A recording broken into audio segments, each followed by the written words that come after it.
Queridos irmãos e irmãs, eu quis escolher, são 3 as possíveis missas de finados. Missa número 1, número 2, número 3. Essa é a 2.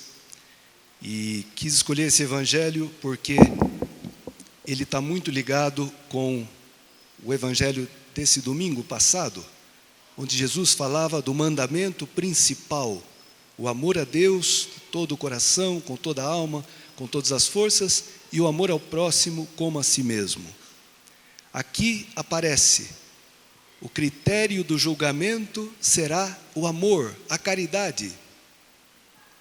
E Cristo se identifica com cada pessoa necessitada, cada pessoa carente. Aqui são as obras de misericórdia corporais, mas essa lista não está fechada. São alguns exemplos, né? E então eu achei que tinha tudo a ver com aquilo que nós celebramos nesse final de semana. As 3 leituras nos dão uma profunda esperança. São Paulo vai dizer na carta aos Tessalonicenses: eu não quero, a respeito da morte, eu não quero, irmãos, que vivais na tristeza, como aqueles que não têm esperança. Os pagãos, os que não têm a graça da fé, não têm esperança. E é terrível viver sem esperança. O homem não é homem inteiro sem a transcendência. Depois eu vou ler para vocês aqui um trechinho do Ângelus, que o Papa Emérito Bento XVI, alguns anos atrás, escreveu, e que é lindíssimo, que mostra exatamente essa realidade, a necessidade da esperança. E a nossa esperança está baseada no quê? Se Cristo morreu e ressuscitou, nós temos a certeza e a esperança de que Ele nos levará consigo, que nós também, passando pela morte, ressuscitaremos. Então, essa primeira leitura do profeta Isaías é uma profecia maravilhosa. Naquele dia, o Senhor dos Exércitos dará neste monte, é o Monte Sião, em Jerusalém, para todos os povos. A salvação não é só para os judeus, é para todas as nações. Um banquete de ricas iguarias, um banquete de primeiríssima qualidade. E qual é o motivo desse banquete? O Senhor Deus eliminará para sempre a morte e enxugará as lágrimas de todas as faces. Irmãos, essa promessa se cumpriu na morte e na ressurreição de Jesus. No homem Jesus de Nazaré, que por acaso era também filho de Deus, Deus mesmo, a morte já foi eliminada. Ele está vivo, ele venceu o nosso grande inimigo. E venceu não só para ele, venceu para abrir os céus para a humanidade. Porque na cruz ele perdoou nossos pecados. É aquela notícia maravilhosa que ele vai dar para aquele malfeitor que acreditou nele e que suplicou: Jesus, lembra-te de mim quando vieres no teu reino. Em verdade eu te digo, hoje estarás comigo no paraíso. Hoje estarás comigo no paraíso. O que é o céu? O que é o paraíso? Estarás comigo. Estar com Cristo é o céu, é o paraíso. Por isso que o céu começa aqui, começa agora. Por isso que nós, no meio das tribulações, da pandemia, no meio das dificuldades, da crise econômica, das dificuldades às vezes no relacionamento, podemos ser alegres. porque a vitória está garantida. Cristo ressuscitou e nós seguimos a Cristo, nós vivemos em Cristo. Mas é verdade que também o inferno começa aqui, porque eu posso não estar com Cristo, não escutar a Cristo, não obedecer a Cristo. Então, o inferno, que é a solidão, já começa aqui agora. E muita gente padece o inferno e cria um inferno na vida dos outros, porque não escuta a Cristo, não crê em Cristo, não experimenta o amor de Cristo. Então, irmãos, uma palavra maravilhosa essa primeira leitura. A segunda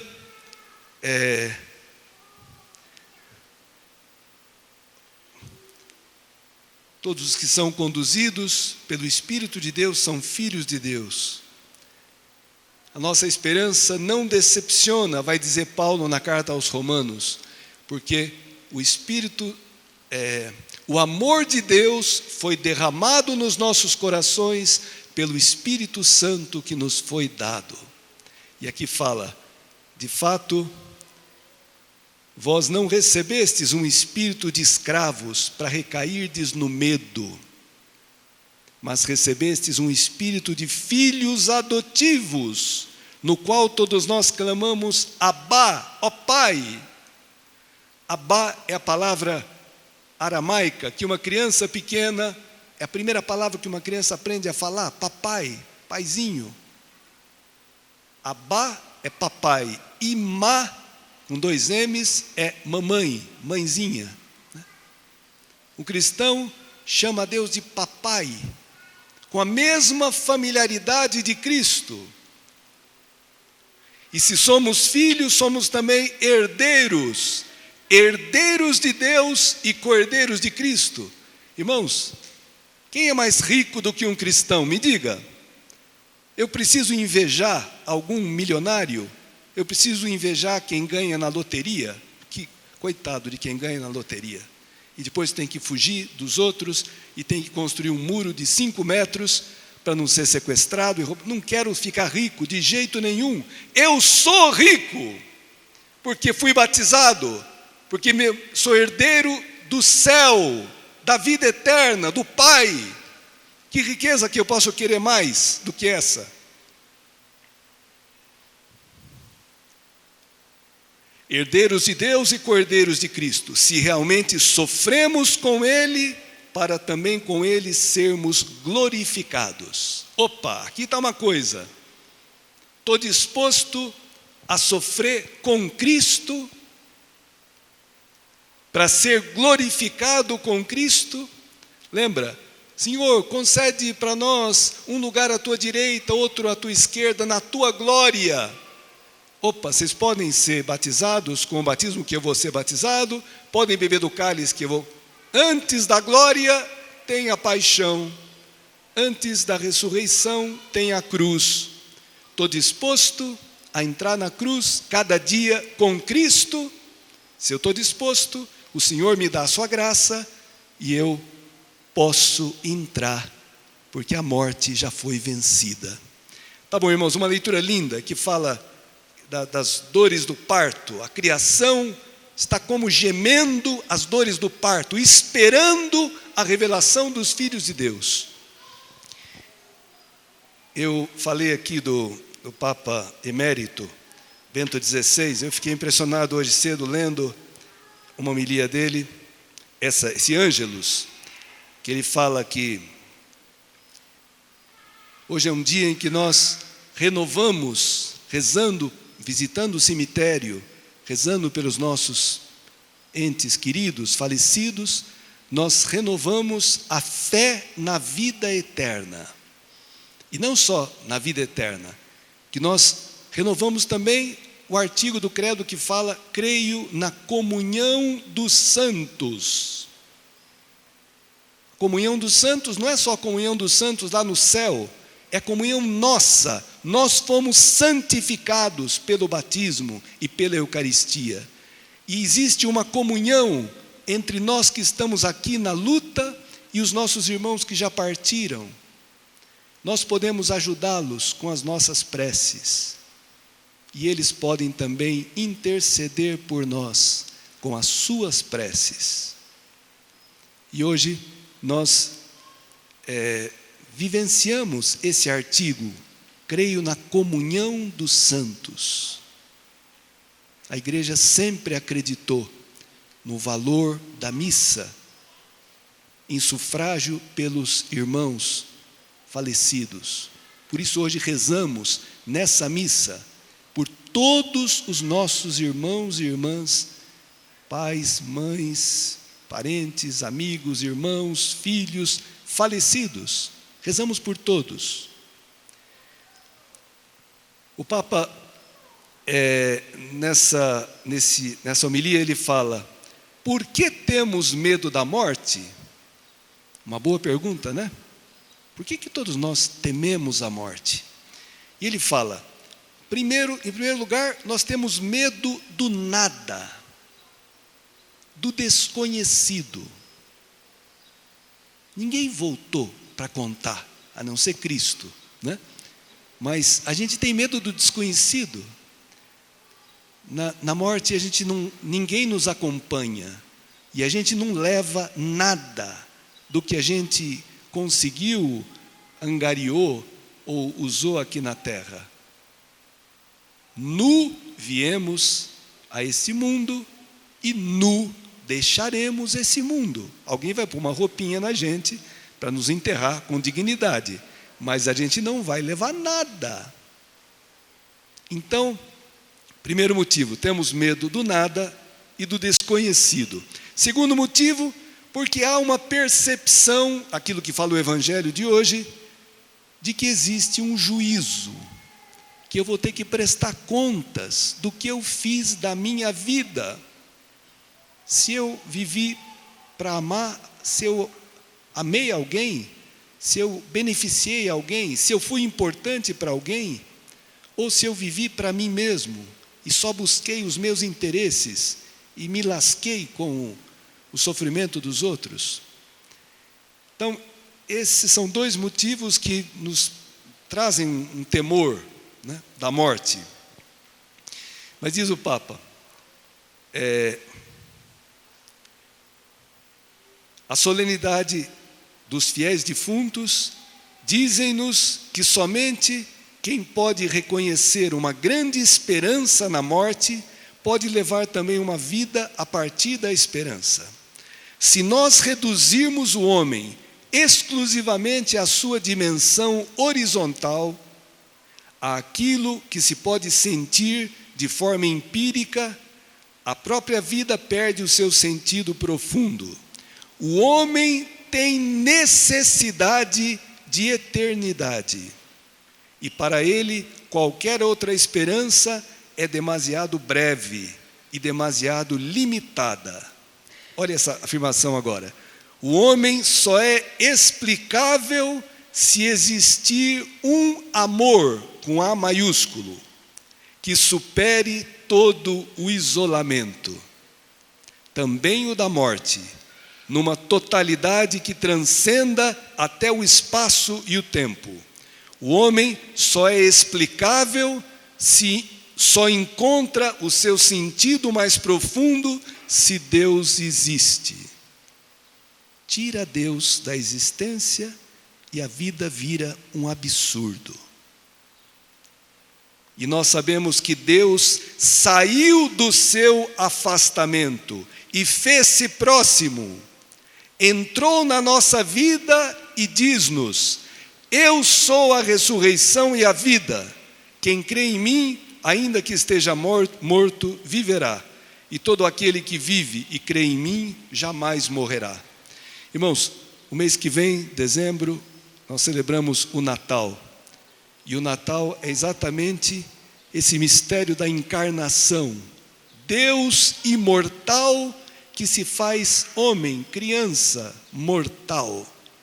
Ele quis assumir a nossa carne para poder vencer a morte no terreno em que nós fomos vencidos. Eu estava vendo as rubricas da missa de finados, e a liturgia recomenda que não se tenha muito enfeite muitas flores e nada, mas eu fico contente de ver essas flores lindíssimas, gérberas, e sobretudo a harmonia das cores, né? Uma cor realça a outra, uma cor se torna mais bonita perto da outra, assim nós também. Tá bom, mas essas flores são muito frágeis, eu estou admirado que elas desde sexta-feira estão aí, tão bem. Mas eu lembrava do profeta Isaías, que diz assim, que eu vou gritar? E Deus fala para ele, grita que toda a carne é como a erva, e a sua glória é como a flor da erva. Seca-se a carne, seca-se a erva, murcha-se a flor, mas a palavra de Deus permanece para sempre. Ou seja, irmãos, nós somos carne, nós somos frágeis, nós somos mortais, de uma fragilidade imensa, nosso corpo e a nossa psique. Pois bem, então o contrário da carne é a palavra do Senhor, que é imortal, que é eterna, que é criadora. No Natal, o que a gente celebra? O Verbo, a palavra de Deus, se fez carne e habitou entre nós. Se isso não é amor, me digam o que é. Deus se fazer, o Criador se fazer criatura, para nos tornar deuses, imortais, para nos trazer o céu, a vida eterna. Que coisa maravilhosa, irmãos, a nossa esperança.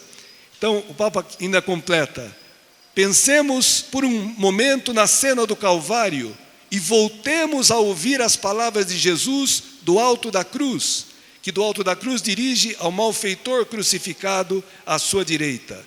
Em verdade te digo, hoje estarás comigo no paraíso. Pensemos nos 2 discípulos no caminho de Emaús, que estavam tristes, se afastando de Jerusalém, com o rosto sombrio, desanimados, né? Depois de terem percorrido um trecho da estrada com Jesus ressuscitado, que eles não sabiam que era, escutando a sua palavra, eles o reconhecem e, sem hesitar, voltam para Jerusalém, anunciando a ressurreição do Senhor. Irmãos, lembremos-nos da palavra de Cristo, não se turbe o vosso coração. Credes em Deus, crede também em mim. Na casa do meu Pai há muitas moradas.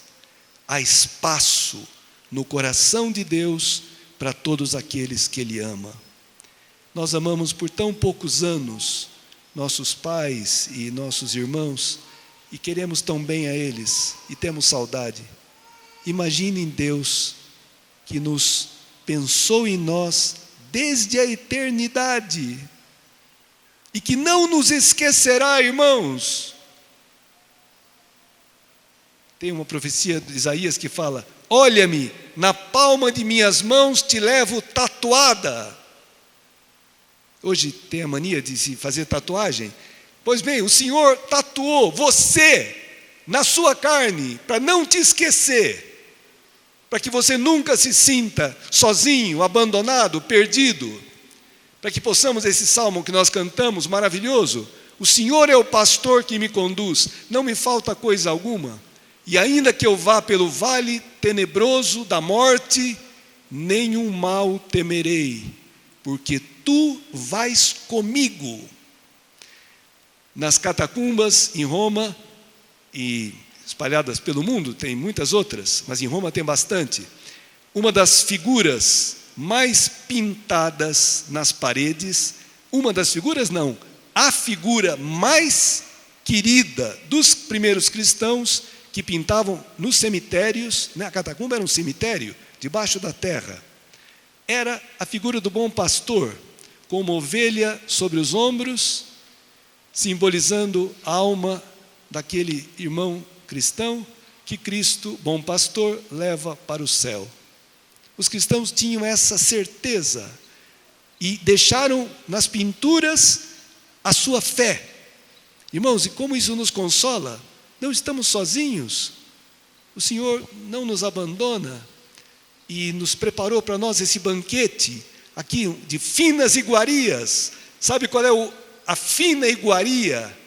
O cardápio delicioso, maravilhoso, que o Senhor hoje, nessa terça-feira de finados, preparou para nós? Ele mesmo, seu corpo, seu sangue, sua alma, sua divindade. Santo Inácio de Antioquia falava que esse é o remédio da imortalidade.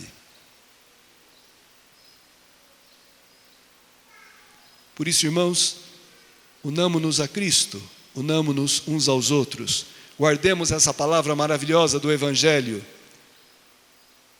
Cristo está perto de nós. Toda ação feita com amor, todo gesto de carinho, de atenção para com o próximo é feito para Cristo. Cristo se identifica com cada um das pessoas necessitadas. E todos necessitamos uns dos outros. E como é bom ser saciado, como é bom ser alguém que nos mata a sede, alguém que nos visita nas nossas doenças, nas nossas prisões, alguém que nos acolhe na sua casa, como é bom! E o Senhor fez isso conosco, para que nós saibamos fazer isso com os outros. Então, irmãos, vamos pedir ao Senhor nessa manhã, essa graça, de renovar hoje a nossa fé. Daqui a pouco vamos professar o credo, né? E poder rezar pelos nossos falecidos, na certeza de que eles nos esperam e que nós podemos nos preparar, sabendo o que vai cair no exame final. Imagina se um estudante, como sofrem os estudantes hoje, preparando-se para o vestibular, sobretudo certos vestibulares, que exigem muito. E se você recebesse uma folha com o que vai cair? Para o vestibular mais importante da vida, que é aquele que decide a minha eternidade. Não decide um emprego aqui na terra, decide a minha vida eterna. E o Cristo aqui está passando como é que chama? O gabarito, está passando o gabarito. Está aqui, está dizendo o que vai cair, o que vai ser pedido nessa prova. A caridade, o amor, só isso. Porque Ele não quer que ninguém se perca. Mas tem muita gente cega, muita gente que não escuta, que não vê, que fechada, né? a Deus e a palavra, a transcendência, que só pensa nesse mundo, só pensa em acumular, só pensa em si, em detrimento dos outros. Então, irmãos, que amor de Deus, que não quer que ninguém se perca. Vinde, benditos do meu Pai, para o reino preparado para vós, desde a fundação do mundo. E aqueles, os que estão na esquerda, ide maldito, apartai-vos de mim, malditos. Isso é o inferno, apartar-se de Cristo. Para o fogo eterno preparado para o diabo e seus anjos. O inferno Deus não pensou para os homens, mas eu sou livre e Deus respeita a minha liberdade até a morte. Eu posso, no meu orgulho, na minha liberdade, escolher a condenação. Não é Deus que nos condena, irmãos, somos nós que escolhemos. Não quero saber de Deus, não quero saber do amor, não quero saber. Tá bom, tem muita coisa bonita aqui, mas eu quero encerrar com uma alusão que o Papa faz também, para ver que maravilha que é o dom da nossa fé. Poder olhar para a morte não como uma inimiga que vem nos roubar aqui a nossa vida. Oxalá pudéssemos enxergar a morte como São Francisco de Assis a enxergava. Depois de ter passado uma noite terrível, porque cego, uns ratos que subiam e tentavam mordê-lo, ele faz o cântico das criaturas, louvando a Deus pelo irmão Sol, a irmã Lua, a irmã Água, e ele termina dizendo: louvado sejas, meu Senhor, pela irmã nossa, a morte corporal, da qual nenhum vivente pode escapar. Ai daqueles que morrerem em pecado mortal. Bem-aventurados os que ela encontrar na tua santíssima vontade, porque a morte segunda não lhes fará mal. Louvai e bendizei ao meu Senhor, e rendei-lhe graças, e serviu com grande humildade. Chamar a morte de irmã, quem tem irmã, penso que não sinta ternura e alegria de ter uma irmã. Eu não tenho irmãs biológicas, mas tenho muitas irmãs espirituais, e agradeço muito a Deus por elas existirem. Ninguém tem medo de uma irmã. Pois bem, um santo que crê em Cristo, que sempre viveu servindo, amando, se gastando pelos outros, pode chamar a irmã nossa morte, nossa irmã morte corporal.